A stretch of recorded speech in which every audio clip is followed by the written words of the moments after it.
अब ये देखो, ये निकलने के बाद ये त्रिंगम बसम एकदम ऐसे निकलती है। ये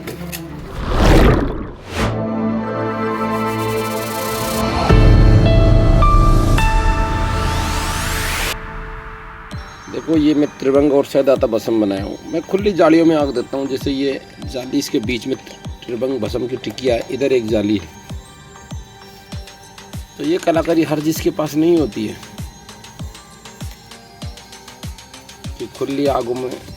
ये जंगली उपले होते हैं, जैसे गायों के हो जाते हैं ना, बच्चों के, जो ऑटोमेटिक गोबर करती है और उसको थापते नहीं है, वैसे ही जो रूढ़ियों में वो लंबे सब। अब ये देखो, ये रही इस जाली के अंदर अपनी त्रिभंग है।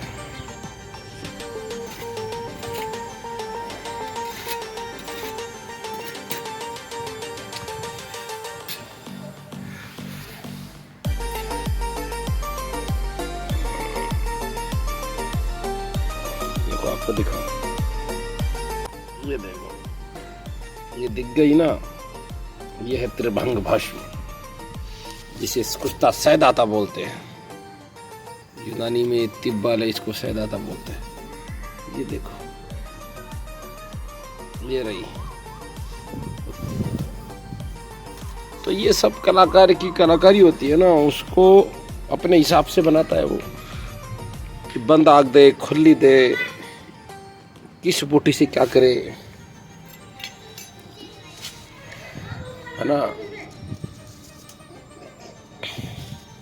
कई लोगों के लिए तो नई बात रहती है कि साहब ये कैसे बनाए, क्यों? क्योंकि वो नए खिलाड़ी होते हैं, ठीक है। पर जो हाथों से गुरुओं के, आचार्यों के, साधु संतों के, उस्तादों के हाथों से निकले हुए होते हैं ना, खूब दौड़ मेहनत किए हुए थे, घूमे हुए थे, 1000 रुपये का तेल बर्बाद किए हुए थे, किराया लगा के जा के सीखे हुए हैं, उनको मिलता है। ऐसे घर बैठे कोई भी किसी के कोई खाना परोसने नहीं आता है, त्याग भी करना पड़ता है। वो कहावत है ना कि त्याग बिना संभव नहीं जगत जीव उद्धार। तो ये सब त्याग से मिलती है चीज़ें, ऐसे नहीं कि बैठे बैठे को मिल जाए कोई चीज़। ठीक है रास्ता। अब ये देखो, ये निकलने के बाद ये त्रिंगम बसम एकदम ऐसे निकलती है। ये देखो, तो बिल्कुल ये देखो, बहुत जरियान, नामर्दी, पोस्टेड की दिक्कत कई चीज़ों में। यानी जो कंपनियां बनाती है वो तो सब तेजाब में काट देती है।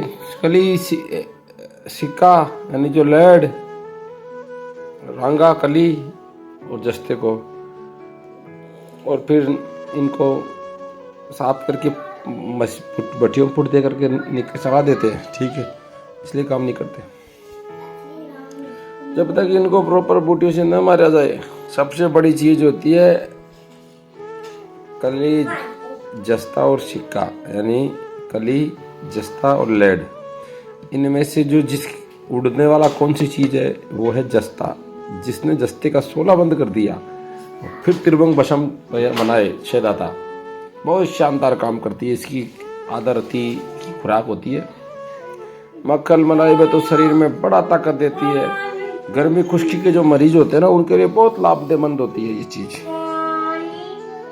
टाइमिंग का मसला जो हल होता है ना, उसी से होता है।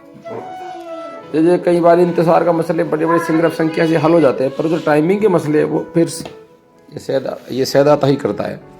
सैदाता अपने आप में बड़ी पावरफुल चीज़ होती है मेरे भाइयों, बहुत पावरफुल चीज़ होती है ये कुश्ता सैदाता। ये देखो, अभी आग कंप्लीट नहीं हुई है, अभी तो 7-8 आग ही लगी है, ठीक है। पर मैं खुली आग देता हूँ क्योंकि हमारे तजुर्बे है ये इन चीज़ों के। हम क्या वो जो चलती आ रही है साहब, जो लोग घसट पसट उस तरीके थोड़ी देते हैं। जब तक रोक कर किसी चीज़ को देखोगे नहीं, जब तक पता नहीं चलेगा। जैसे एक व्यापारी की चने की दुकान थी, अब उसकी चने की दुकान में आग लग गई, तो चने जल करके सिक करके चने फूल करके भूंगड़े हो गए। अब जो आए व्यापारी बाहर बैठ गया, जो आए जो एक मुट्ठी चने खाए और पूछा कि सेठ जी कितना नुकसान हो गया। तो शेठ जी बोले कि कोई रुके तब बताऊंगा ना कितना हो गया, तो जो तुम खा रहा है वो भी नुकसान ही है। तो कहते सेठ जी कितना नुकसान हो गया, तो कहते तुम खा रहे हो तो वो भी एक नुकसान ही है।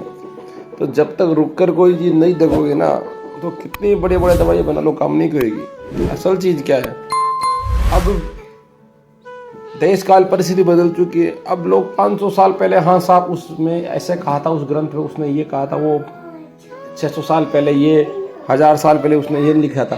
देश काल परिस्थिति बदल गई। पहले शुद्ध खाना था। अब एक बात बताइए, आज जमाना किसी आदमी को 50 किलोमीटर जाना है तो वो पैदल थोड़ी जाएगा। वो 500 साल 600 साल पहले तो तीर्थ यात्रा पैदल ही की जाती थी। आजकल तो गाड़ी के अलावा हेलीकॉप्टर भी है, ठीक है।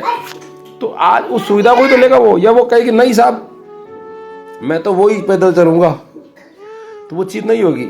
अब लोग कहते पहले बड़े बड़े मकानों में बड़ी बड़ी खिड़कियां लग रखते थे। अब आज बड़े बड़े शहरों में 100 गज का प्लाट लेना मुश्किल है, उसके अंदर बड़ी बड़ी खिड़कियां कहाँ से निकलेगा। तो पहले के टाइम में ऐसी एयर कंडीशन कहाँ गया, अपन आज रहना पड़ता है ऐसी एयर कंडीशन की व्यवस्था ऐसी हो गई, ठीक है। प्रदूषण बढ़ गया। तो जो चलती आ रही परंपरा उसी को लेकर कई चल रहे। हाँ साहब हम तो पहले प्राचीन टाइम में हमारे ग्रंथों में ये थी, अरे बात सही थी, पर अब देश काल परिस्थिति बदल गई भाई, हर चीज बदल गई। तो जो समय रहते अगर चीजों को भांप लिया तो कामयाब है। बाकी मरीजों पर नए नए एक्सपेरिमेंट करते रहो, फायदा नहीं होता है। तो नए नए एक्सपेरिमेंट करते रहो। अब ये जो दाहजरियान ऐसे पेशेंट होते हैं जो बड़ी यानी गलत लक्षण में पड़ चुके हैं, ठीक है, उसके पीछे कारण क्या है। वो जो टाइम ऐसे एक ऐसा होता है उसमें गलत संगत उनको मिल जाती है, तो उस हिसाब से वो गलत लक्षण में चले जाते हैं।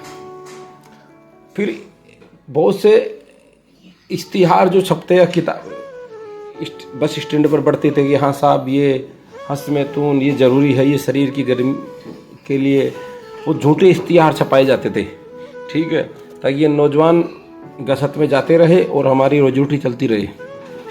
अब कई नौजवान उनको पढ़कर यकीन करते थे, और आज जिनमें बीत रही है ना वही जानते हैं कि उन्होंने क्या कर लिया।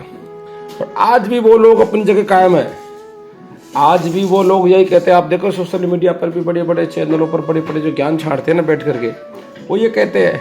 कई महिला भी जो बड़ी बड़ी क्या नाम बैठती है चैनलों पर, वो भी बोलती है ये शरीर की ज़रूरत है, ये शरीर की ज़रूरत है, इससे कुछ नहीं होता, ये सिर्फ तुम्हारे दिमाग का भ्रम है, तुम्हारे ये है। अरे भ्रम क्या है, जो बर्बाद हो गए नौजवान, ठीक है, उनके जाके पूछो, कोई एक झटका लगता है कहने में, ठीक है। नौजवानों की हालत ऐसी हो रही है, अब वो क्या करे क्या। जैसे कोई बंदा धात में रील में चीज़ों में बावला पागल हो रहा है, नहीं जा रही है पुराना मस्त में, तो कर लिया मास्टरबेशन, किसी के पास गया फलानी जांच कराओ, वो कराओ, क्या कराओ, फिर उसको एंड में कहा जाता है कि नहीं तुम्हारे दिमाग का भ्रम है। अगले के पास जाए वही बात हो, उससे अगले वही बात। चलो दिमाग का भ्रम है तो फिर उसको दिक्कत आ क्यों नहीं है, तो ऐसे कहने से थोड़ी दिक्कत हटेगी। असल चीज़ पर कोई जाएगा ही नहीं, इसलिए नौजवान भटक रहे चारों तरफ बेचारे, क्या करें। पर फिर भी वो अपनी चीज़ को मानने के लिए यही मानते कि नहीं चीज़ दिमाग से होता है। अच्छा दिमाग से होता है सब कुछ, तो दिमाग से फिर पेट तो नहीं बढ़ता। तो बहुत सी चीज़ें ऐसी होती है जो सच्चाई बयान करनी चाहिए, और क्या होता है कि अपनी कमजोरी नहीं दिखाते, इसलिए नौजवानों को भटकाते रहते हैं। तो उस नौजवान के विचारों के उसके पल्ले से कुछ नहीं पड़ता है। ऐसा है, बड़ी बड़ी स्टोरियाँ सुनने से इनसे कुछ थोड़ी होता है। काम जिसका धरातल पर हो उसको मानते हैं। अब 500 मान लो।